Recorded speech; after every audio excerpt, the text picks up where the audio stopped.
Okay, morning everyone. Thank you very much, Joel. Great talk there. I'm going to talk to you a little bit this morning about how my team are using rapid prototyping. We started with a traditional product approach. We had a problem, we needed to solve it. So, I'm going to tell you a little bit about P&O cruises. Has anyone in the room been on a cruise? Oh, not many. Okay, so for those who don't know us, P&O Cruises are Britain's largest cruise line. So we operate a fleet of 7 floating resorts, pretty much. We have our largest ships carry over 6,000 guests. They are 24/7 operation, 365 days a year, so it never stops. So the real star of the show is the ships and the things that they offer our guests, but actually the technology plays such a supporting role. On some of our ships, we have over 30 places to eat, drink, and be entertained. And our crew on board are there to make our guests' holidays unforgettable. So I came into digital about 5 years ago during COVID. I came from a ship operation and sales background, so I'm not really a technologist. So was quite a new experience for me. And because of that background, that's how I shaped the delivery of our first web app on board. So our ships had no self-service technology whatsoever for our guests. We built it very, very quickly to meet some urgent needs.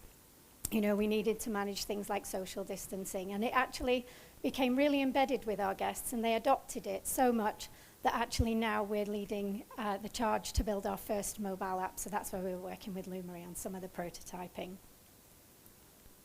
So today I'm going to talk a little bit more about the process of rapid prototyping and where it helped us.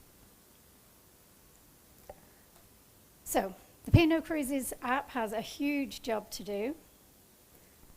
There's others in the market ahead of us. They've been doing it for ages, and we're playing a real catch-up job. It's designed to bring our ship and shore experience to life for our guests, to help them enjoy their holiday, whether they're on board, they're exploring entertainment, finding out where to eat, exploring one of the 250 places that we visit around the globe on a daily basis. It helps them search and book what to eat, where to go, how to entertain their children, how to keep track of their holiday spending. So as you can imagine, there's a ton of stakeholders involved in this as well. In short, we want it to become the ultimate holiday companion for our guests. But we're a huge, complex business with all of those stakeholders, and it has a huge job to do there as well. So we've got huge commercial pressures that we have to help support with the technology as well. But if we can drive frequent adoption and usage, the app will play a huge role in helping our ship, our crew, and our operation on board. So not just for our guests, it really helps take some of that weight off our crew members on board so they can spend time interacting with our guests.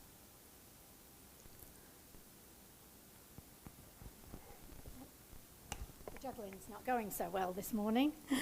Okay, so let me set the scene. It's February. The Scrum team are deep in delivery. Everything's going well. We've got a sprint goal.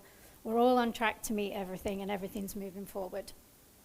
Next thing you know, there's a bing on Teams. Everybody get that? Hey, Bernie, one of our vendors wants to do a proof of concept for room service or mobile ordering. Have you got any requirements? Nope. We had no business demand for this. Nobody had asked for it yet. All we'd had was a conversation some time ago about how this might help solve some of our challenges that we have on board. So we have a fixed number of staff on board. We have huge amounts of guests, really, really demanding, enjoying their holiday, loving a drink, you know, wanting to explore. But actually, sometimes our service isn't as fast as it should be or could be. So we had talked previously about mobile ordering and how that might help. So if you think Deliveroo or Just Eat, but on a cruise ship at sea. Technically, we also weren't ready yet. We're going through a huge transformation at Carnival UK, so it's not just the digital platforms.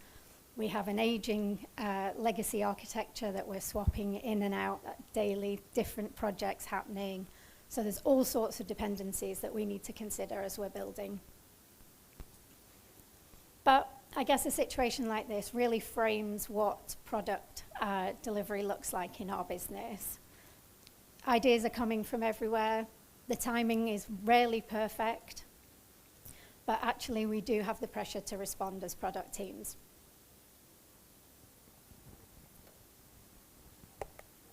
This is where Google Slides is slightly different, so I'm going to have to... Great. Okay, so I think probably in that analogy there's probably something everybody can relate to. So we didn't have the time to divert the Scrum team. The pressure to deliver was still there. We needed to keep them on track. Resource constraints, we don't have extra people to just look at ideas and spin things up. And then the expectation management as well. So as soon as you start having that conversation with a stakeholder, the expectations start. They're thinking, okay, this is great, we're talking about something. And then 3 conversations later, and you're managing something that's not even anywhere near your backlog yet.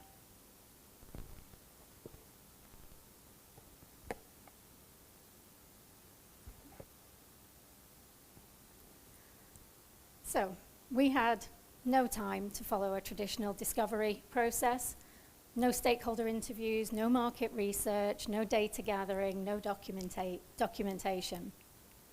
We had 24 hours to provide someone with some requirements to give to a vendor who could spin up a proof of concept. So we thought, right, what can we do? How can we leverage AI? How can we work with the tools that we've already got to try and bring this to life?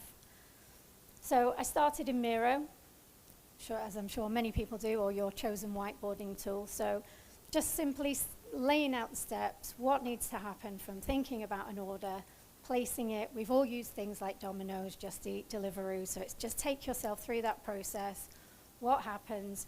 Go deep, go into a bit more detail around how is this different for our industry, for our guests, what are our guests thinking and feeling at the time?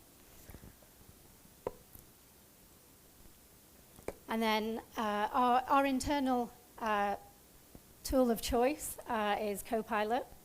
So I thought, right, okay, let's try something. So we're going back to February here, so we're a few months prior to where we are today.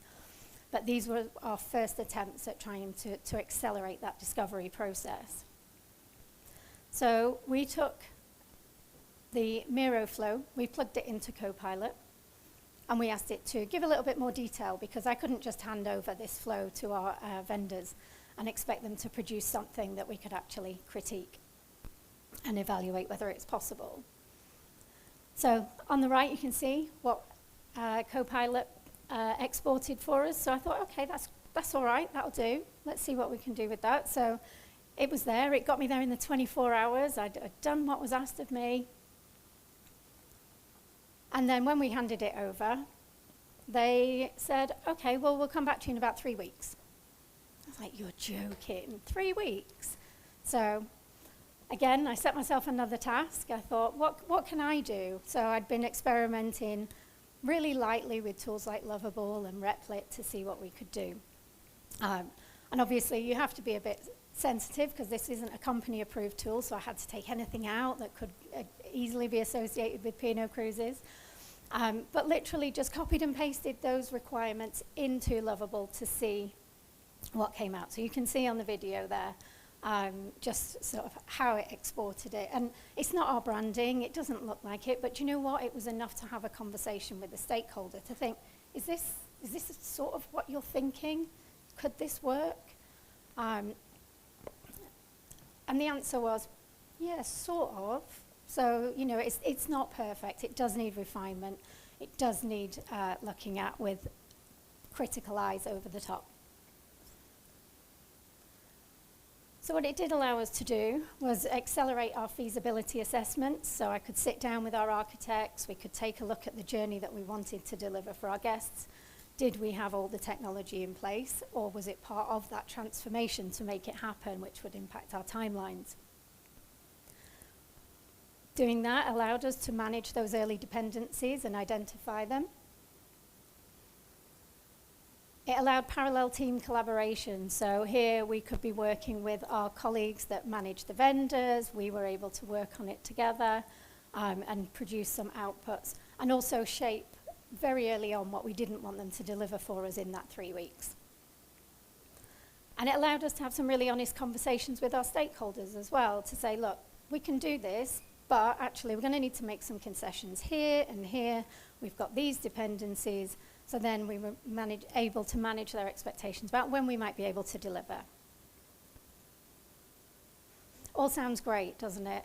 I've got more time, the team are more efficient, everything sounds really, really positive. But actually, we found there were some unintended consequences. While we were really excited about the innovation and the speed at which we were moving, there was a bit of team dynamics disruption. We'd cut a few people out of the process. Our UX team felt excluded because we hadn't asked their opinion, but what we were trying to do was protect them and keep them focused on delivery. We had some stakeholder concerns. They hadn't been involved either, so this was a sort of left field request. So we took something to them and we went, well, I didn't ask for that bit, or why doesn't it do this? And you didn't ask me about that. So we had those to manage as well. And then some of the stakeholders were on the other end of that scale, underestimating the complexity, thinking, you've just done this in 24 hours, that's fantastic, so why does it take you so long to deliver? They didn't really understand all the bits underneath it. So, this is where an AI can't help. So, most of us in this room are probably sitting in the early part of this adoption curve. Some are innovators, some are early adopters and early majority. But actually, through those conversations, through those unintended consequences, we found that actually our stakeholders were spread across that somewhere. The people that we're working with on a daily basis, and in an organization like ours, it's up to 1,500 people in our offices. Our products touch pretty much all of those departments, so we are encountering people spread all across that curve. And I think this is where the importance of deploying our emotional and human intelligence here to understand where people might be on that curve, pick up on their emotions, pick up on where they're feeling. Some people are genuinely worried about what AI means for them, their roles, their processes, and they're not really where we are. So they're just tinkering with tools. They don't really know how to use them too well. And they haven't seen any good real-world examples yet. So I think that's up to us to help show them where that is.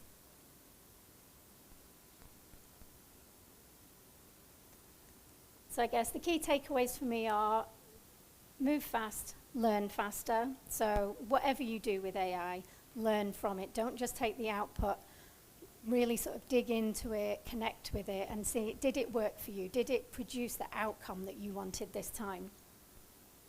Manage the journey, bring people along with you, tell them what you're doing, show them, explain.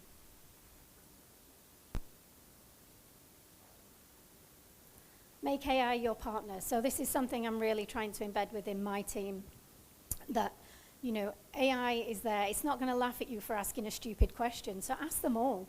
I do it all the time. What does this mean? Why do I need to care about it? It's there. It's having a 24/7 coach on hand. And then show, don't tell. That's a really basic one. I'm pretty sure most of us in this room do that. But actually really show people the outcome, show them what you've produced, and ask them to genuinely critique it. Is it good? Is it bad? How can it tweak? But ultimately, it's just going to get us there a little bit faster. Okay, that's it from me. Thank you very much.